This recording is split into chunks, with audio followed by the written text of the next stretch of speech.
Hi everyone, my name is Rochelle Okoye, and I'm a professional Hollywood stunt woman and actress, co-owner of Tristar Vancouver Martial Arts, and best-selling author of With Every Damn Brick. And today I'm here to teach you how overcoming your adversities and engaging in the act of self-love can lead you to a life of standing in your power, living your authentic truth, so that you can create the life of your dreams. Now, I've appeared in over 100 television shows and movies, and I've played numerous superheroes and villains on shows like X-Men, The Flash, The 100, Supergirl, Batwoman, Altered Carbon, and many more. I was a professional boxer and Olympic-level gymnast. And I'm not telling you this to brag. No, not at all. I'm telling you this to let you know that it wasn't always this way. I'm here to tell you that no matter what life throws at you, you can overcome anything. So please don't let my words or my appearance fool you, because this is pain. This is abandonment. This is depression. This is insecurities. This is a woman who was so broken she couldn't see the light of day. But this is a woman who, despite the odds, picked up her pieces and fought to save her life. You see, I had to go through all of these things I'm about to share with you in order to get to where I am today. And throughout the course of my journey, I've come to understand that we all have the power to overcome anything. Now, I use the acronym POWER a lot in my talks, in my books, and in my interviews, because to me, power means perseverance, openness, willingness, evolving, and taking responsibility. Now, as a child, I was a gymnast on the Great Britain gymnastics team. I was 3-time national champion, 2000 Olympic hopeful, nominated and awarded for top sportsperson in England 2 years in a row, and BBC even aired a documentary on me called Going for Gold. I was England's little star child in the world of gymnastics. And on the outside, I looked like I had it all. But behind closed doors, I lived this completely different life. My father, he grew up in Nigeria during the Biafra War, and he stood about 5 feet 11 inches tall. He was a very strict, stern, cold man, and he had these big, intense, yellow, menacing eyes that would stare at me until I cower and look away like this scared little dog. He was abusive and controlling, and he loved to carry this sense of power and authority over others, and he really seemed to enjoy making my siblings and I suffer.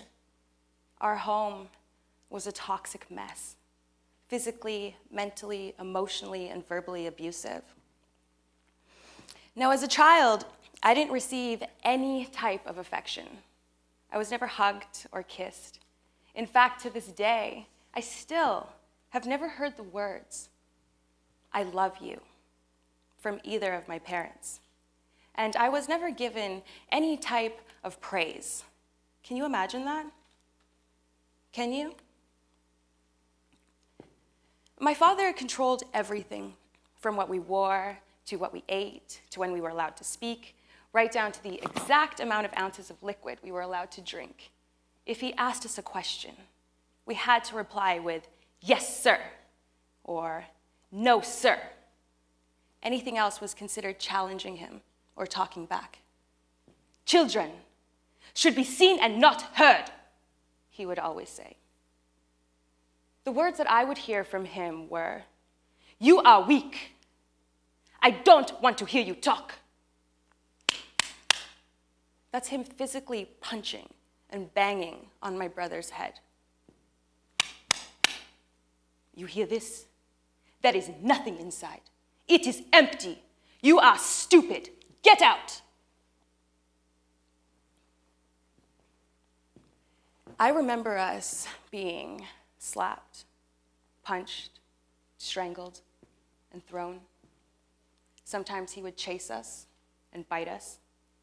He would threaten to dismember and eat our body parts. And he'd always threaten to kill us, and so much more. That was my norm.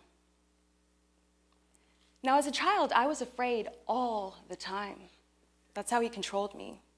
And as a child, I believed that I didn't have the resources to get help. And I also believed that if I did get help, he would, in fact, kill me.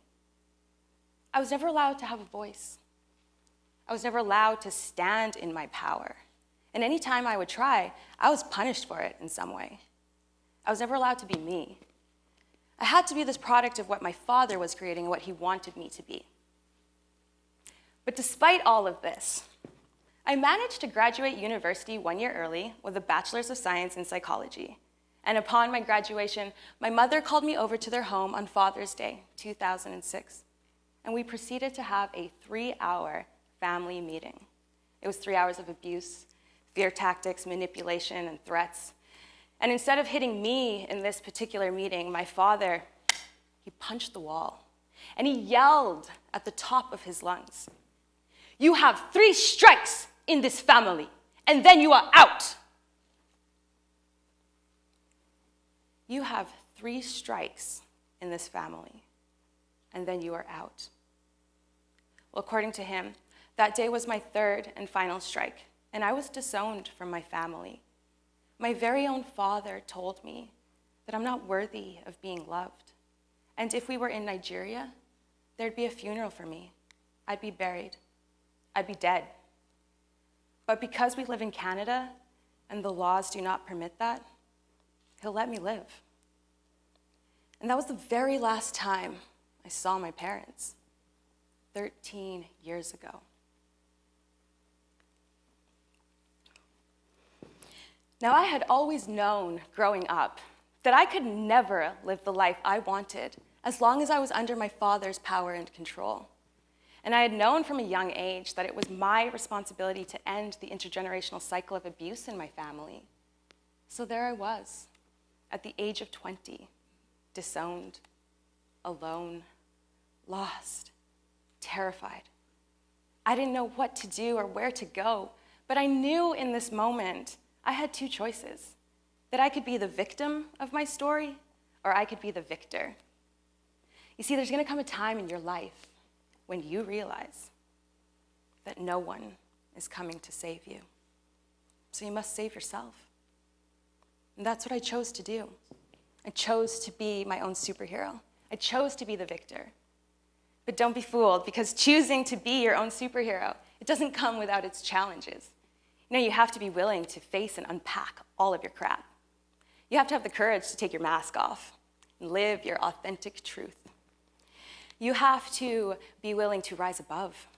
You have to learn patience, kindness, empathy, compassion, forgiveness for yourself and for others.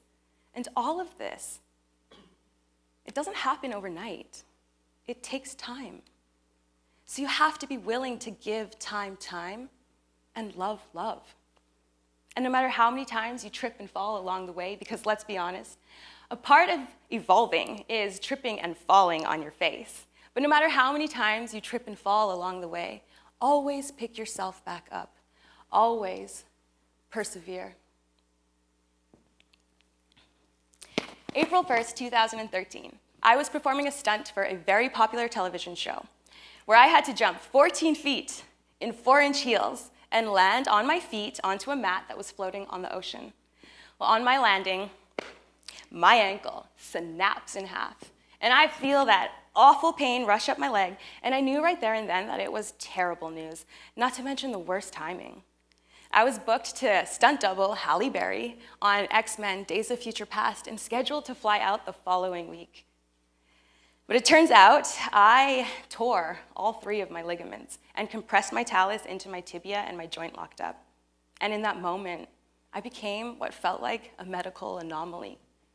I was told that I would never walk again and that my career was over. And for 6 months, I didn't walk.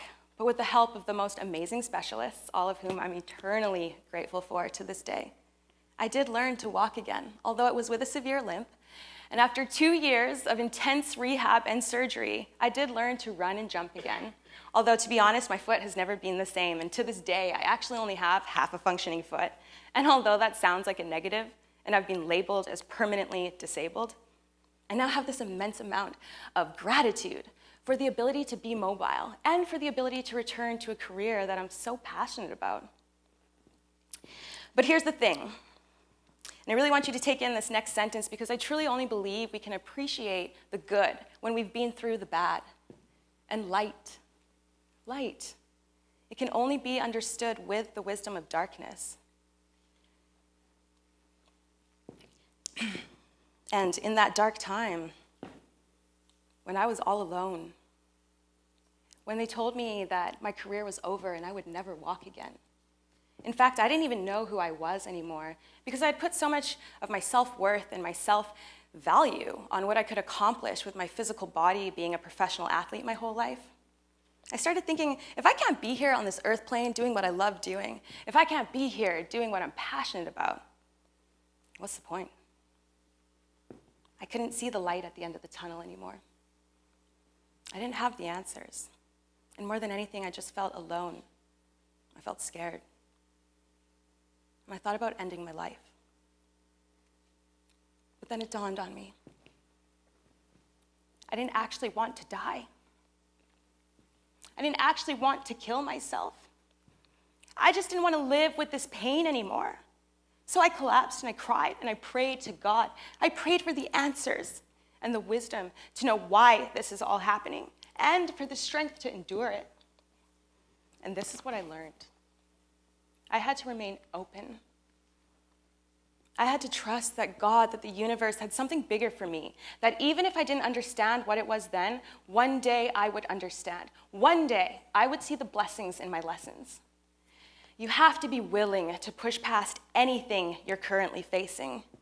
Winston Churchill once said, "If you're going through hell, keep going." I wrote that quote on my mirror and I said it every single day. And I made the choice to keep going, to keep walking, to keep fighting, to walk through hell, to fight to save my life, and to get my career back. So how did I do it? I replaced all negative thinking with positive affirmations and self-love. And so can you. I explored my other talents and passions and I remained creative because creative energy is healing energy. Start by journaling your thoughts. Express what's in your head, pen to paper, every single day. Express your gratitude, at least 5 things, upon waking and or upon sleeping. Think empowering thoughts. Visualize your goals and feel the outcome, feel the results. And know that it's okay to mourn the life you thought you were supposed to have so that you can make room for the life you're meant to have. And even when no one believed in me, I believed in myself. When the doctors told me I would never walk again, I refused to believe them because nobody can determine what you can do for yourself but you. We are all the creators of our own realities, and where there's a will, there's a way. And I chose to create a reality where I would walk, run, flip, and jump again. So throughout overcoming all of my adversities, I've come to understand that oftentimes it is your greatest challenges that will lead you to your biggest lessons. And in those dark times, through very deep introspection, I chose to surrender. I took my mask off. I looked at myself long and hard in the mirror, and I broke myself open. While I used to think that being alone was so terrifying, in going through all of this, I've come to understand that it's okay to be alone. I stopped looking for all of the love outside of myself, and I started looking for the love within. And slowly, as time went on, I began to pick up all of my broken pieces, except at this specific time, I put them back together differently. Now I know my worth. Now I know my value. Now I know myself. I stepped into my divine feminine power. I discovered my soul's true purpose, and I acquired this deep love and acceptance for myself and others that I'm genuinely content and comforted in knowing that no matter what happens from this point forward, I will always have me, and I am enough. You are enough. Your childhood wounds, your scars, your traumas, they may not be your fault, but healing them is your responsibility. And it took me some time to understand that all of these adversities, they were put on my path to help me evolve. They weren't happening to me. They were happening for me. I used to believe that we attract whatever we're a vibrational match for. But in going through all of this, I've come to truly understand Eckhart Tolle's quote, in that we actually attract whatever experience is necessary for our soul's evolution, our soul's consciousness. So you see, these things, they don't happen to you. They happen for you. So persevere. Be open. Be willing. Evolve. And take responsibility for your healing, for your life, for your happiness, so that you can show up for humanity and yourself in a more positive way. We are all the creators of our own realities, and I chose to succeed despite the odds stacked against me. I chose to not be another statistic. I chose to turn my pain into power and my wounds into wisdom, and I choose love. And no matter what happens from this point forward, I will always choose love, because in the end, love is what will save us all. Thank you.